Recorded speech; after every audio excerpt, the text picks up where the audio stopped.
Now, that kiss at the Women's World Cup is a story that's not going away, is it? In fact, it's only getting stranger.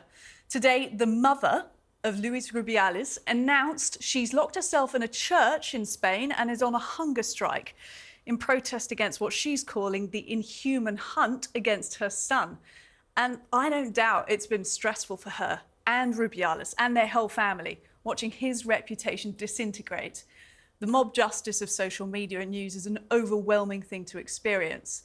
But I'm afraid that's where my sympathy ends, because the responsibility of all of this lies at Rubiales' own feet, not only for the stupid kiss itself, but the way he and the Spanish Football Federation have handled everything since. He is the enemy that he's looking for in all of this. And if he had a shred of self-awareness or humility, he would realise that. The president of Spain's top women's league actually put it best when she said, quote, his ego is greater than his dignity and honour. I mean, to be quite frank, a gentleman acknowledges when he's wrong. And an apology, an acknowledgement, if it had done adequately, it might have been an embarrassing admission of failure for him, but the story would be over already. Instead, Rubiales is doubling down. Fue un beso espontáneo. It was a kiss. A spontaneous kiss. I know that there's a still picture with both my hands paralysed, but I'm going to recount the complete sequence now. It was spontaneous, mutual, euphoric and consented, which is the key. Do you think I have to resign? Well, I'm going to tell you something. I will not resign. I will not resign. I will not resign. Well, all of this is now completely overshadowing Spain's amazing World Cup win, and that's something else Rubiales should be really ashamed of.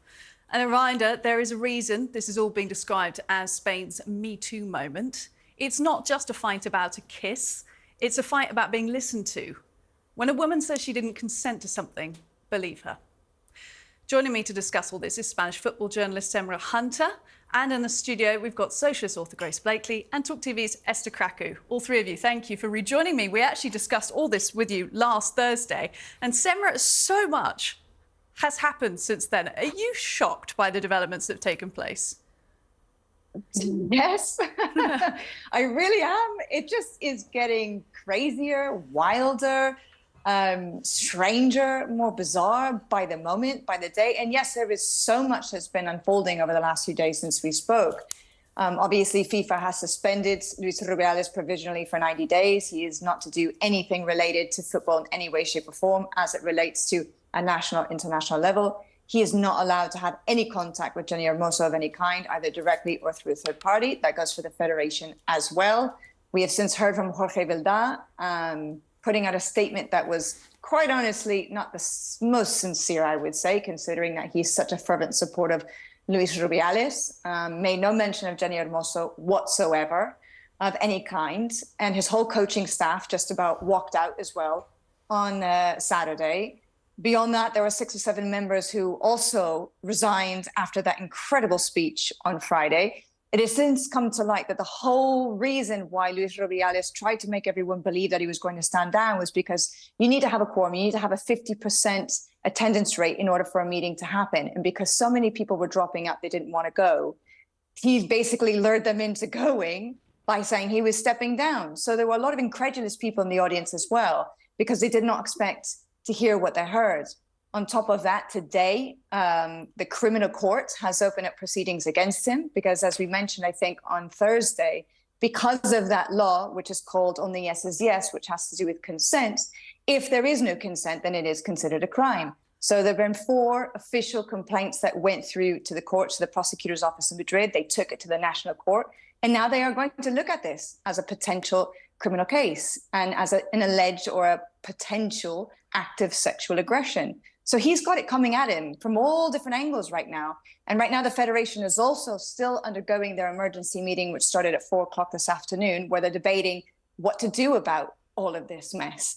On top of that, this General Secretary asked UEFA to suspend the Spanish Federation as a way of trying to threaten the Spanish government. And if they were to do so, then no Spanish club could feature in any European competition. It's insane. And you already mentioned his mother. Yeah, his mother. What? I mean, come on, Semra, because I mean, yeah, the bureaucratic, administrative side of it is astonishing, and so many different sides challenging each other, saying we're not going to play for you anymore. You're not going to be allowed in this association. We're going to file proceedings. Yeah. But the mother at the centre of this all. I mean, surely his biggest defender. African mother. You would have thought so. And now apparently she even has a support group of about 100 people who have turned up to, I guess, cheer her on or make her feel better or just support her. Because obviously, I mean, as a mother, she's going through a very difficult moment, even though it is a bit of an extreme way to try and handle the situation. But I suppose she is under extreme amount of duress at the moment because her son is quite literally public enemy number one. Let's bring in our studio guests, Esther and Grace. Esther, you had chimed in there on the mother, on the mother point. I mean, it feels like did it shock you? A group of African mothers on WhatsApp. I have figured it out. I have figured out what went wrong with this whole thing. Yeah. So in the beginning, I said, let's not be angry on her behalf, because that statement that was released by the Spanish Football Association said that she was defending him and that they had a close relationship, all of that. And then it came out that she was actually pressured or something that wasn't genuinely a statement from her, which made me think, okay, many people need firing because you can't put out a statement in someone's name without their explicit consent. So I didn't understand what was going on there. And then he gives this odd speech where he's like, I'm not resigning. Look, at the end of the day, if he had genuinely said, if she felt uncomfortable, I'm sorry, and it was just in the heat of the moment, we would have all forgotten about it, and it would have gone away. Because at the end of the day, I think it's twofold. Of course, you can't do things with these without, you can't touch someone or kiss someone without their consent. But we said, oh, given the culture and the heat of the moment, and she apparently, based on that statement, didn't have a problem with it. It's fine. It's just something that Spanish people do. Spain is the kissing capital of the world. Now we realize she didn't want it to happen. His mother's going on hunger strike. He's refusing to resign. I mean, it's gross. I think what's happened here is that an individual has become a lightning rod for a wider, basically what's become a big culture war issue, right? So yes, if he'd just, you know, stood back and said, I apologise, this was the heat of the moment thing. Exactly. I unreservedly apologise, and, you know, that could have been dealt with between the two of them, it could have been dealt with by the team, etc.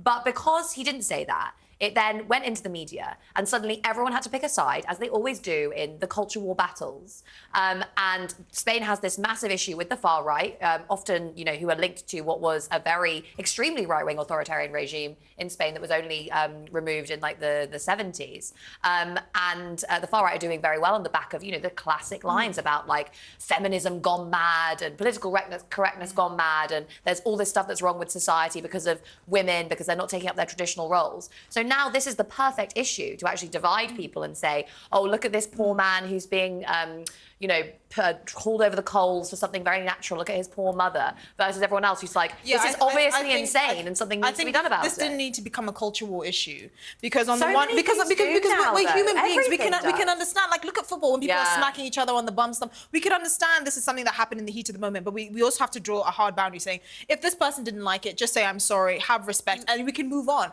But that's not what's happened, and I that's think why this whole madness That's has what gets started. lost when we get into this culture war stuff, isn't it? Because it becomes impossible to build bridges across sides saying, Or be human. this individual person made a mistake, but it is connected to these wider patterns of, you know, misogyny or like sexism that we see. Let's let them make a mistake and then change things and try and move forward. Look, let's bring in our resident Spaniard on this. Semra, you were listening in on that. And I believe some people are actually beginning to march in Madrid this evening. I've seen videos of that, sort of, I don't know how many, but a few sort of in support. Could this really be a Me Too movement for Spain? Is it fair what we're saying about it being a culture war issue for you guys now?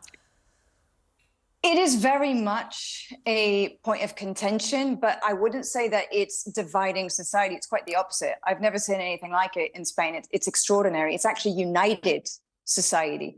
So many people, overwhelming numbers of people, have been supporting Jenni Hermoso, have been showing her massive amounts of support, whether it's on the streets, there have been protests going on for days now, whether it's on social media, whether it's government officials coming out to speak about it, whether it's the 81 members of the Spanish national team, both past and present, the 23 World Cup winners and previous national team players who signed a document saying we're not going to represent Spain and we're called up until leadership is removed. Then you have also male footballers, not many, but some have come out to show their support as well. Clubs, football organizations, within the industry, everyone has come out and spoken on behalf of Jenni Hermoso in support. No one really has come out to show any kind of public support to Rubiales of any kind. And I think part of it has to do with going back to this cultural war point that you bring up. For many, this was the straw that broke the camel's back. This kiss was just the tip of the iceberg. And going back to some of the other things you touched on, it really was just a prime example of the systemic abuse that has been going on within the federation and within the women's national team for the better part of a decade now. And these women have been speaking about this for an incredibly long time, about how they used to feel scared. They didn't feel safe that they could go to the work environment. They were ridiculed. They were humiliated. They were silenced. They were controlled. They were manipulated. And it is systemic within the organization. Okay, can I very quickly ask a question? I just very quickly want to ask a question before we have to leave. I just want to know what the far-right parties like Vox, for example, or what that whole movement has to say about this, if there is some divide there as well, or is this literally even, you know, the extreme right are saying, actually, this is fine? To be honest with you, I actually haven't really seen anything from the extreme right about this. And also, in general, the extreme right has lost a bit of momentum here in Spain. They lost, I think, about 14 seats in the recent election. So people are not necessarily supporting them as much as they used to. And so it would be interesting to hear what they have to say. Obviously, I don't want to say that they haven't entirely, because maybe someone has, I just haven't seen it. But by and large, again, it's been just an incredible amount of people who have united on this front, and people who actually, men, including, as an example, there were men in the media who initially supported Luis Rubiales and then realized once people started talking about this, they decided to listen, to learn, and they said, actually, you know what, we're really sorry, we made a mistake. But you see, we shouldn't be siding with him. I disagree on one point, because I think it's important to not conflate two different issues, right? I understand the issue of sexual harassment that women face in various professions and all of that. But the reality is we have to contextualize it, because this man did this in front of millions of people. He couldn't have done it in a more public way. And he kissed multiple players. So I think for people that assume that actually, you know, and given men's sports, we see them smacking each other on the bums and they hug and they kiss and all of that. I think it's not a sign that someone is a misogynist, for instance, or someone like me to assume actually maybe there's a cultural, you know, element here and this isn't the heat of the moment and all of that. I don't think we should conflate that with the very real issues. We completely agree there. But I think for people that actually defended him in the beginning and said, actually, he kissed multiple players, this is in front of everyone, you don't commit sexual assault in front of millions of people on camera, it's not something really that happens. I think to conflate that, or to say people that had that view in the beginning with people that just don't get it or that are misogynist, I think that's unfair. How it's played out, clearly, there are clearly bigger underlying issues. But that was the point I made from the very beginning. Go on. That I do think there are two different issues here. The reason why people feel as though this is an act of misogyny on his part is that this is not a one-off incident. For example, there is a very real case of a woman who filed a police report for physical assault once upon a time. There was another woman, Semra Ramos, who openly spoke about her experiences of working with him. Was he convicted? No, in the end he wasn't. But I'm just saying that it was brought forward. He did go. Yeah, but she did go the to thing the is police. That matters. The reality. Look, I'm not disputing. I don't know whether it happened or not. I'm not saying whether it happened or not. I'm just saying from what we've seen. I'm not disagreeing. It doesn't matter. But what I am saying, sometimes, even if convicted or not, these things do happen. We know even that if it's not so proven difficult in to court of law. prosecute these. But all I'm saying is very difficult to prove. But all I'm saying is that there have been plenty of allegations throughout the years, and women coming forward, filing police reports, filing reports to the higher courts to have this investigated, to have this looked at. They have also brought forward evidence for whatever reason. It wasn't necessarily investigated. Maybe one day it will be. But there have been plenty of cases where women have come forward and said, listen, I have been on the receiving end of misogynistic and sexist abuse by this man. Semra Ramos is a perfect example. She spoke to the media the other day. She said he humiliated me on a regular basis. He used to ask me what color my underwear is in front of big names within the football men's community. She used to say to her, did you just come here to get down on your knees? So, I mean, there are examples of history here. Yeah. It's not like it just happened in the spur of the moment. It was a one-off. there is very much a past. That context is really important, Yeah. Semra. Of course, we've got to say, you know, that those are some of those are allegations. Those people aren't here, obviously, to defend themselves, and, you know, etc. But it's really important to hear the context. We appreciate you giving the history of that as well. Grace and Esther, thank you for your inputs on this as well. I never thought we'd talk so much about women's football on this show, but here we are. Semra, Grace and Esther, thanks so much.